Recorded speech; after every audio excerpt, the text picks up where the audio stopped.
Hi అండి, నమస్తే. Welcome to our channel Deepa's రుచులు. ఈరోజైతే నేను వెజిటేబుల్ పలావ్ అయితే చేస్తున్నానండి. దానికోసం ముందుగా కుక్కర్ అయితే పెట్టుకొని ఆయిల్ బాగా కాగాక అందులో మసాలా దినుసులు అయితే వేసుకోవాలండి. అదే బిర్యానీ మసాలా. తర్వాత కట్ చేసిన ఒక ఆనియన్ కూడా వేసుకొని బాగా వేయించుకోవాలండి. లంచ్ బాక్స్లలోకి చాలా ఈజీగా ఉంటుందండి ఈ రైస్. తర్వాత అవి వేగాక ఒక పెద్ద సైజు టమాటో అయితే ఒకటి కట్ చేసుకొని వేస్తున్నాను. తర్వాత సాల్ట్ కూడా వేసుకోవాలండి, త్వరగా వేగుతాయి. ఈ గ్రీన్ పేస్ట్ అనేది కొత్తిమీర, పచ్చిమిర్చి, తర్వాత పుదీనా అండి. అది వాటిని బాగా మిక్సీకి అయితే రుబ్బుకున్న తర్వాత ఇందులో కట్ చేసి పెట్టుకున్న క్యారెట్, బీన్స్, తర్వాత ఉల్లగడ్డ, ఇది నానబెట్టిన ఎండు బఠానీలండి. సో వీటినన్నిటినీ కూడా వేసుకొని బాగా కలుపుకోవాలి పచ్చివాసన పోయేంత వరకు. నేను బఠానాలు అయితే ముందు రోజు అయితే నానబెట్టుకున్నానండి. సో ఇందులో కొద్దిగా గరం మసాలా కూడా వేసుకోవాలి. ఇందులోకి రైతా అయితే చాలా బాగుంటుందండి.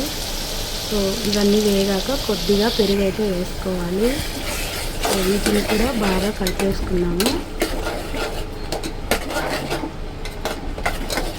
తర్వాత ఈ విధంగా బాగా వేగాక నేనైతే 1.5 గ్లాస్ అయితే తీసుకున్నానండి వెజిటేబుల్ రైస్కి. సో లంచ్లోకి ఈజీగా ఉంటుందండి మా పిల్లలకి, అందుకని మార్నింగ్ ఈ విధంగా ట్రై చేశాను. ఏ గ్లాస్తో అయితే మనం బియ్యం తీసుకున్నామో అదే గ్లాస్తో అయితే నీళ్ళు అయితే యాడ్ చేసుకున్నానండి. సో 1.5 గ్లాస్ బియ్యానికి నేను 3 గ్లాసులు నీళ్ళు అయితే తీసుకున్నానండి.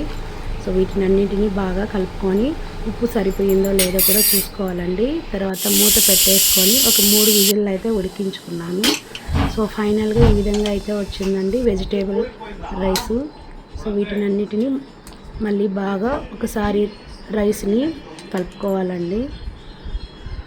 అంతే అండి, ఎంతో సింపుల్గా క్విక్గా అయిపోయే వెజిటేబుల్ రైస్ అయితే రెడీ అయింది.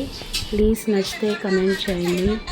మీరు కూడా తప్పకుండా ట్రై చేయండి. Please subscribe our channel Deepa's రుచులు. చికెన్ లేక్ కూడా చాలా బాగుంటుందండి రైస్.